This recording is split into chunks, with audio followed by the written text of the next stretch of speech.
కవితక్క గారి నాయకత్వం, కవితక్క గారి నాయకత్వం, కవితక్క గారి నాయకత్వం. జై టిఆర్ఎస్, జై టిఆర్ఎస్. జోహార్ తెలంగాణ అమరవీరులకు, జోహార్ తెలంగాణ అమరవీరులకు. వర్ధిల్లాలి కవితక్క గారి నాయకత్వం.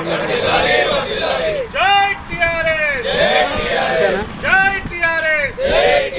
పాంచజన్య సంకల్ప సభను ఈ నెల 31 నాడు నిజామాబాద్ జిల్లాలో జరగబోయే పాంచజన్య సంకల్ప సభను కవితక్క గారి నాయకత్వం, కవితక్క గారి నాయకత్వం.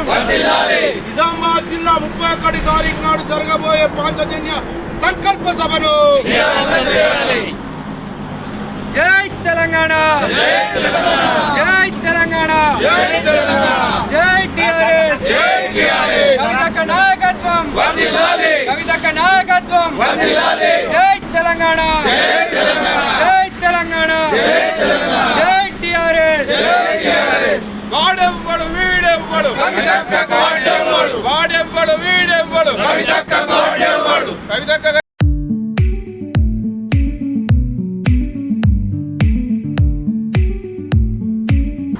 జై తెలంగాణ, జై కవితక్క, జై కవితక్క. సబ్బండ వర్గాలకు న్యాయం జరగాలని చెప్పి కవిత గారు తెలంగాణ రక్షణ సేన పార్టీని స్థాపించి ఈరోజు ఏదైతే పాంచజన్య సంకల్ప సభ నిజామాబాద్లో మొట్టమొదటిసారిగా ఇక్కడి నుంచే అధర్మం మీద కృష్ణుడు ఏదైతే శంకరావు పూరించిండో, పాంచజన్యం పూరించిండో, అదేవిధంగా నిజామాబాద్ నుంచి పాంచజన్యం పూరించడానికి కవితక్క గారు 31వ తేదీ సోమవారం రోజు మధ్యాహ్నం 3 గంటలకు కలెక్టర్ ఆఫీస్లో మీటింగ్ ఉంటుంది మనది.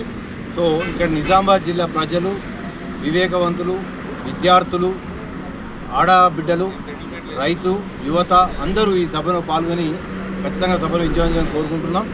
అలాగే ఏదైతే పాంచజన్య సంకల్ప సభ ఉందో ప్రతి ఒక్కరికి న్యాయం జరగాల, ఉచిత విద్య, ఉచిత వైద్యం, సామాజిక న్యాయ తెలంగాణ రావాలని చెప్పి సంకల్పంతో ఏదైతే కవితక్క గారు ఉద్దేశంతో పార్టీ స్థాపించారో ఇది ప్రతి ఒక్కరికి ఈ పాంచజన్యంతో ప్రతి సంబంధ వర్గాలకు న్యాయం జరుగుతుందని చెప్పి, న్యాయం జరగాలని చెప్పి ఏదైతే అక్క పోరాటం చేస్తారో ఈ పోరాటంకు ప్రతి ఒక్కరూ తెలంగాణ ప్రజలు మద్దతు ఇవ్వాలని చెప్పి కోరుకుంటూ ఈ సభను విజయవంతం చేయాలని చెప్పి నిజామాబాద్ ప్రజలందరికీ కోరుకుంటున్నాను. జై తెలంగాణ. న్యాయ తెలంగాణ దిశగా ఈరోజు మన కవితమ్మ గారు నిజామాబాద్ జిల్లాలో 31వ తారీఖు నాడు, ఆగస్టు 31వ తారీఖు నాడు పాత కలెక్టర్ గ్రౌండ్లో తలపెట్టిన సభకు విజయవంతం చేయాలని చెప్పేసి దానిలో భాగంగానే ఈరోజు నిజామాబాద్ రూరల్కి వచ్చేసినటువంటి మా రాష్ట్ర నాయకులు నవీనన్న గారు, అదేవిధంగా జిల్లా పాంచజన్య సంకల్ప సభ ఇన్ఛార్జ్ డాక్టర్ రంగన్న గారు, వారితో పాటు మా జిల్లా నాయకులకు, ఇక్కడ స్థానిక నాయకులకు అందరికీ పేరు పేరున నమస్కారాలు, నమస్కారాలు తెలియజేస్తూ ఉన్నా.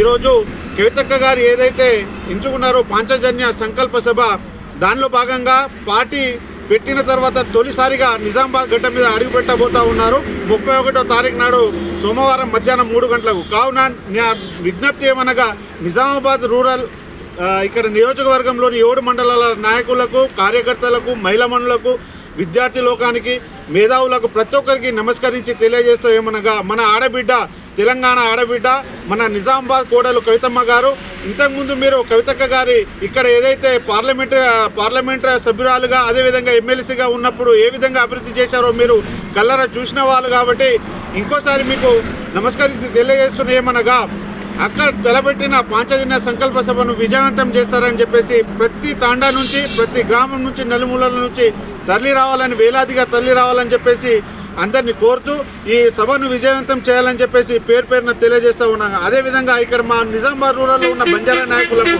గోర్మాటిన్ సేన జిల్లా మొత్తంలో ఉన్న బంజారా నాయకుల గోర్మాటిన్ సేన రామ్ రామ్ కేతోయో अपन कवितम्मा टीआरएस पार्टी गाली फस्ट टाइम अपन निजामाबाद जिला में अड़गु मिलरीस काबट्टी अत गोर बंजारा जातुल नमस्करी कायके रोज को तो राम राम कहते हुए दिसन 1 तारीख दाड़ इंदलवाई में अत मत दोपहर 3 बजे का कवितम्मा आ रही वो ना अपन प्रति एक तांडे थी अपन गोरमाटी बाई रहता बिहार रहता बापू रहता से रहते विद्यार्थी लोगों भी कोई भी रहता तम से आता नहीं आकुंड ये सभा विजयवंतम करने के मैंने जिला टीआरएस पार्टी तरफुन वेलकम कहते हुए सभा का विजयवंतम करने के हाथ जोड़ नमस्कार कहते हुए సేన్ రామ్ రామ్ కతో జై సేవాలాల్, జై బంజారా, జై టీఆర్ఎస్.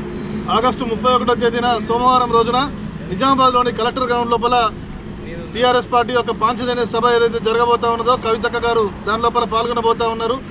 గత ఏప్రిల్ 25వ తేదీన పార్టీని ప్రారంభించిన తర్వాత మొదటిసారిగా నిజామాబాద్ జిల్లాకు వస్తున్నటువంటి వారి రాకను స్వాగతిస్తూ చాలా పెద్ద ఎత్తున ఈ యొక్క కార్యక్రమం జరపాలని చెప్పి పార్టీ శ్రేణులందరూ కూడా చాలా ఉత్సాహంగా ఏర్పాట్లు చేస్తూ ఉన్నారు. మూల సిద్ధాంతాలుగా పార్టీకి పాంచజన్య సిద్ధాంతాలు ఇంతకుముందు రగన్న చెప్పినట్లుగా ఏదైతే తీసుకున్నారో విద్యా, వైద్యం కానీ, ఉపాధి కానీ, అదేవిధంగా వ్యవసాయం కానీ, దాంతోపాటుగా సామాజిక న్యాయం కానీ, ఇవన్నీ కూడా ఒక వ్యక్తి తనకు తానుగా మంచిగా ఉండడానికి, తన కుటుంబాన్ని మంచిగా చూసుకోవడానికి, సమాజం లోపల సరైన గౌరవాన్ని పొందడానికి ఇవన్నీ లక్ష్యాలు నిర్ణయించుకొని తెచ్చుకున్న తెలంగాణను బంగారు తునకగా మార్చుకునే దిశగా ప్రతి తెలంగాణ పౌరుడు కూడా ఒక సంతృప్తికరమైన జీవితంతో పాటుగా సమాజంలో గౌరవాన్ని పొందేటట్లుగా కవితక్క గారి నినాదాన్ని తీసుకొని పోతా ఉన్నారు. నిజామాబాద్ మొదలు ఇంకా రాష్ట్రం మొత్తంగా కూడా ఈ పాంచజన్య సభలు జరగబోతూ ఉన్నాయి. కాబట్టి ఆగస్టు 31వ తేదీన కలెక్టర్ గ్రౌండ్లో జరగబోయే సభకు పెద్ద ఎత్తున వచ్చి కవితక్క గారు ఈ వచ్చేటటువంటి సభకు హాజరవ్వాలని చెప్పి నిజామాబాద్ జిల్లా ప్రజలందరినీ కూడా కోరుతా ఉన్నాం. ఎందుకంటే కవితక్క మిగతా రాష్ట్రం అంతరికి కూడా ఆడబిడ్డ అయితే నిజామాబాద్ జిల్లా ప్రజలకు కోడలు. ఆమె ఇక్కడి నుంచి పార్లమెంటు సభ్యురాలుగా ఉండి ఉత్తమ పార్లమెంటేరియన్గా ఢిల్లీ లోపల దాదాపు 50 సార్లకు పైగా రాష్ట్ర సమస్యలు కానీ, ఈ నియోజకవర్గ సమస్యలు కానీ మాట్లాడినటువంటి ఈ మట్టి బిడ్డ వారిని కాపాడుకుంటూ వారి రాజకీయ నూతన ప్రస్థానానికి వెన్నుగా దన్నుగా నిలవాలని చెప్పి జిల్లా ప్రజలందరూ పెద్ద మనసుతో ఆశీర్వదించాలని చెప్పి అందరూ కూడా కవితక్కను పొత్తిళ్లలో పెట్టుకొని కాపాడుకోవాలని చెప్పి అందరినీ కూడా కోరుతా ఉన్నాం. ఈ జిల్లా సమస్యలు ఏవైతే ఉన్నాయో ఏకైక గొంతుగా జిల్లా సమస్య ప్రతిసారి కూడా కవితక్క గారు మాత్రమే మాట్లాడుతూ ఉన్నారు. వారు ఎంపీగా అయిపోయిన తర్వాత ఇప్పుడున్నటువంటి ఎంపీ అరవింద్ ఎవరైతే ఉన్నారో ఏ రోజు కూడా ప్రజా సమస్యల మీద మాట్లాడకపోగా ఇంట్లో కూర్చొని పనికిరాని చెత్త వెధవ సెల్ఫీ వీడియోలతోని కాలయాపన చేస్తూ జిల్లా ప్రజలను ఏమారుస్తూ ఈ చేస్తున్నటువంటి కాలయాపనను జిల్లా ప్రజలందరూ కూడా గుర్తించాలా. ప్రజా సమస్యల మీద ఒక గొంతెత్తిన ఆడబిడ్డకు అందరూ కూడా మద్దతుగా నిలవాలని కోరుతా ఉన్నాం.